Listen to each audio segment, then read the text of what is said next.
Ben, if we think about Run the Red, business that you incorporated in 2001, and at that time it must have been, you must have sort of seen just endless blue sky for text marketing and text messaging. Was that the environment you began in? Yeah, it was interesting. I mean, we came from an internet web development background. We were self-taught, so we sort of led in from a service company to the point where me and my original business partner had a book on HTML and a Motorola StarTAC and a 486 computer, and sort of in a corner of a friend's office. And for a few years we realised that wasn't going to take us where we wanted, and we wanted a product, and we saw text messaging.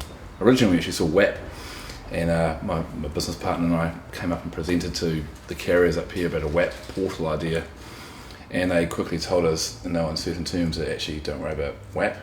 Text messaging is going to be huge. We were like, well, what is, don't know much about text messaging. Went away and rewrote our business model, and it was pretty early days. In those days you couldn't text between carriers, so you couldn't text from Vodafone to Telecom. There was certainly no big campaigns running, so it was it was interesting times. You had one, I think Telecom, it was the first to crack a million texts. Yeah, the America's Cup campaign that we did for America, that was huge. We've still got that on the wall, actually, the screenshot of the web dashboard with 1 million. So that was a big moment. Nowadays we're doing, 220 million texts a year, so it's a long time since that. But did you always have that entrepreneurial spirit as a youngster, that you were going to run your own business? Yeah, I think so. I think it's pretty easy when you don't, we didn't have anything else that we were doing at the time, so there was no other choice. These days with children and mortgages and a lot to lose, it would be a bit different doing it, but in those days it was the obvious choice. It's okay, of course, what else are we going to do but become self-made multi-millionaires?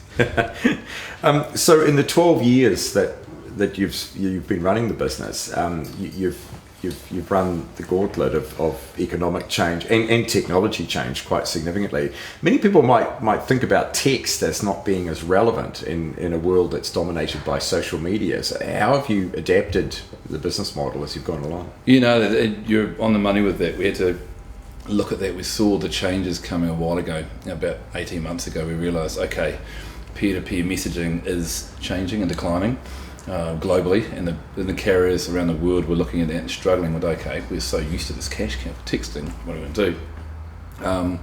We ourselves saw our model changing anyway, that we weren't the young kids that were doing these award-winning campaigns that you have to sell once and then go back in each month, sell again and again. And we realised that the best business that we were doing, the clients that were most profitable and that we were adding most value, were the annuity services, so enterprise focus. So the same time as we realised locally, okay, we want to get more into the enterprise business. We're more used to dealing with these kind of services now as opposed to campaigns. We match that to the micro conditions of what you're talking about, where you're seeing the peer-to-peer declining because of social and apps and and so really changed our model to focus on enterprise. And enterprise messaging is actually still growing globally. As peer-to-peer is dropping off, the bigger guys are still actually doing more messaging because it's still much cheaper and easier to use for banks, utilities, other niche providers. So banks are really getting into it now. You get a text for when your credit card payment is due or when you've missed an AP. So are they the key clients for you these days? We've been fortunate to work with some good banks over the years, so they're still growing the volume there. But we're expanding out more into utilities, into the actual mobile networks themselves, core services like other social providers, but even tying into app developers now, because we sort of see the future really as being multi-channel delivery. So as opposed to saying, okay, text messaging's the one or email's the one, then it's more a case of you may prefer to receive an email, I might like a text, someone else might want an app alert or a fax or phone, and I think companies that really want to stay engaged with their clients have to be able to provide all of these as opposed to just one. So we're becoming sort of one channel as opposed to the channel, but still an important one. So just explain how it works. I want to run a sort of a texting campaign, and I don't really have any idea about how it's going to work, but I've got a vague idea. I can come to you and you'll design the whole interface. Yeah, we take the pain away. That's pretty much our role, is to say, look, we'll make it easy. So if you've got a service that requires reasonably high volume messaging, which is what we gear up to, is the technical element. So we talk to your technical team, provide an API and make it really easy for you to talk to our servers. We then in turn deliver messages through to, whether it be Vodafone, Telecom, 2 Degrees or international gateways. We handle the billing side, the compliance, the regulatory issues. And then the other side, the service team, so our service delivery team manages best practice, ideas, how to promote it to make sure you're working compliant with DIA regulations and that kind of thing. It's really a two-pronged attack. That's something that's a bit more unique that we offer than some of the partners. That is that service side, not just a technical element. So, how big do you have to be? I mean, if I'm running a business with 500 customers, can I still do business with Run the Red? Yeah, for sure. It doesn't actually cost a lot of money to set up these days. All the spend is over the years, and the capital make it pretty easy to connect. And it's just a matter of scale. So, yeah. Where do you find the growth? Where's the growth right now? For us, it is in the bigger companies that are looking to do niche messaging services. So we provide services to people like Vensa Health over here. So we plug into Vensa and we manage the delivery for their text messaging for their applications. And then for Katoomba, for hair salon alerts. So other specialist mobile providers will come to us and we'll make it easy for them to do what they do best. So, yeah, the Hero Point one. So I get that one's always one that intrigues me. And I think I only even get it for when I get a haircut. You get the text Y to confirm your appointments. But I often wonder why more doctors and dentists and so forth don't use. And they're starting to do that, and they should be doing that because the cost to the country for missed appointments and so that's what Vents are actually working on now. Doing more appointments.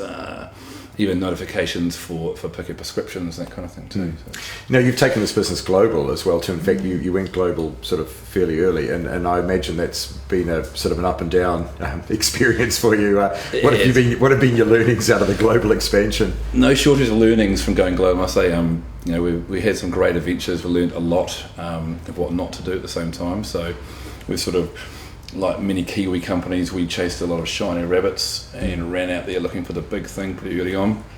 Learned a few lessons of what not to do and what to do.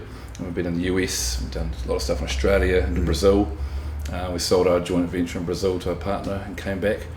And now we're just doing the whole approach in a bit of a different way. So we put a lot of our investment back into technology and people here, and we're growing out more of an organic way as opposed to chasing any opportunity that comes past. Partnerships have been the way to go for you? Yeah, very much so, definitely, especially now too. So we try and find people that have a really good model that we can assist and just make it easy for them to do what they already do.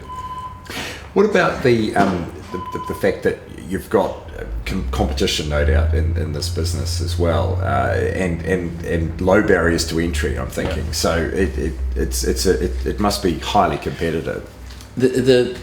On the competitive side, a lot of the people who originally started in the space have found their own niches along the way, the Hyper Factories and the Frons and Medikas. So we all kind of started off 10 years ago doing a little bit of everything, but now people have specialised into their own areas over time.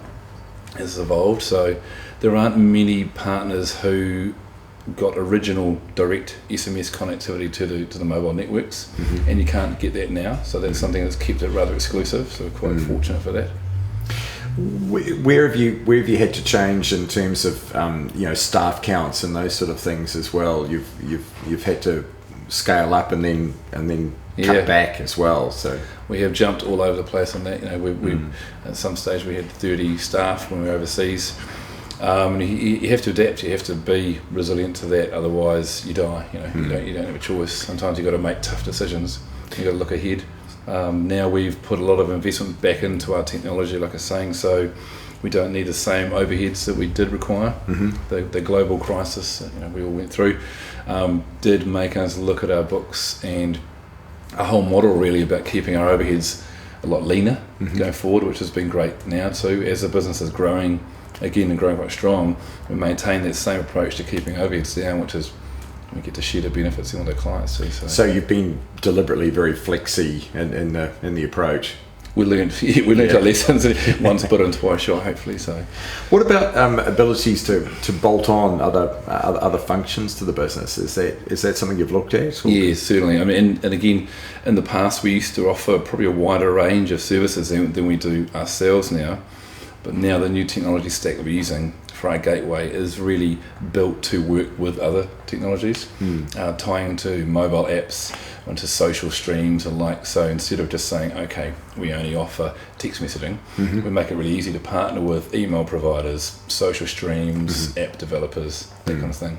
So somebody comes to you with one part of the process, and you can actually build the whole package. Exactly. Or we find best of breed partners really, and try and stick to what we do best. But a lot of the campaigns that we work with, if they are the brand and marketing campaigns, which is a lesser of what we do now, but they still do integrate, as you talked about before, with social feeds. I might integrate with Facebook or Twitter, or often ties into an email service. So some of these petrol station promotions or something, text a number or something, what's the response rate do you get out of those sort of things these days? Well, the text responses are really high. What we've found there is people are a lot likely to respond to an alert. Say if you pushed a message to say, "Oh, Andrew, would you like to get a free coffee today?" It's a lot instantaneous. It's right there in your hand. You get it. It's not 100 other emails. So we're getting very high uptakes compared to more standard services. And you make a margin on every one of those texts? On most of them, depends on the setup for the business model. There's a component between, it might be license and support fees, and there often is a carriage fee, so a click through depending on how we structure it. And you've just recently announced, or you're moving to the Pacific Islands as well too. So you're able to sort of chase the technology as it becomes available. A horrible place to have board meetings in Fiji and some life. It's a horrible byproduct of that. But no, we've been lucky again with the services that we were running here with Facebook and Twitter for their messaging through Vodafone New Zealand, led us into Vodafone Fiji, and then direct to Blue Sky to Samoa, and recently a service for the Youth Line in the Cook Islands. So it's been great getting services that are really fantastic working with Facebooks and Twitter. And again, we make it easy for them in countries that are small enough where they don't want to put the resource into. When normally they'd come in and insist on doing it directly. In places like New Zealand or the islands, it's too small for them. So they're happy to work with us to make it easy.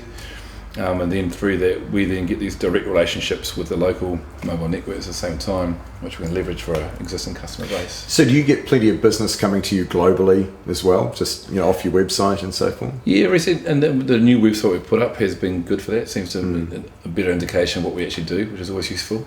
It's like the mechanic in his car though. The last thing you touch is generally your own website, and for years we had a website which didn't really talk about the enterprise services we were doing and more about the campaign and marketing side, which is becoming a smaller part of what we do now. So we have noticed an increase in that. What have you learned about entrepreneurship along the way? I always find funny the word, to be honest. Entrepreneurship. I don't know, from someone who's always been in that space, I always find the idea of courses on entrepreneurship, I don't know, it's great to me. It just seems funny, but I think I've learned that true entrepreneurship is just never giving in, total focus, keep doing what you're doing, always learning, always partnering with good people. I'm not sure, it's a constant learning curve, I guess. Yeah, and that sort of unrelenting focus as well to achieve an outcome. Much so. And just finally, the 3-year goal for Run the Red, what are you heading towards? What's the next incarnation for the business? Yeah, well, you have to keep your eyes posted on that. More of what we're doing right now, it's working really well. We're really happy with how things have gone. The change in the model over the last 18 months into the enterprise space is fantastic. We've got some great clients that we're hoping to take further afield, so more into the Asia Pacific. So some exploring new territories and places as crazy as Myanmar, but Singapore, Indonesia. Wow. Yeah. Because you're based in Wellington, there's a real contrast with Auckland, isn't there? Wellington's very well connected in this technology space. Do you find that ability to do partnership deals easier in Wellington perhaps than in Auckland? Oh, I'm not sure. I think it's a pretty small country overall. I think it's pretty... the relationship between Wellington and Auckland. I mean, we spend half our time up here, even our base is down in Wellington, so we've got a pretty good... And where did you get this name, Run the Red? That's the final question. Everyone asks where does Run the Red come from. It's great. Was this what you were prone to when you got an early driver's license? No, not me. I could honestly tell you it was my business partner that ran a red light as I was in the car beside him, and I realised watching that happen, thinking, that's a fantastic name, Run the Red. We originally thought of the idea for a search engine optimization company, but then ended up using it for text messaging. So, but it does epitomise the Run the Red culture too at the same time, sort of non-stop, fast-moving, passionate. Always on the go. Always on the go, exactly. Maybe not breaking the law anymore, but always moving.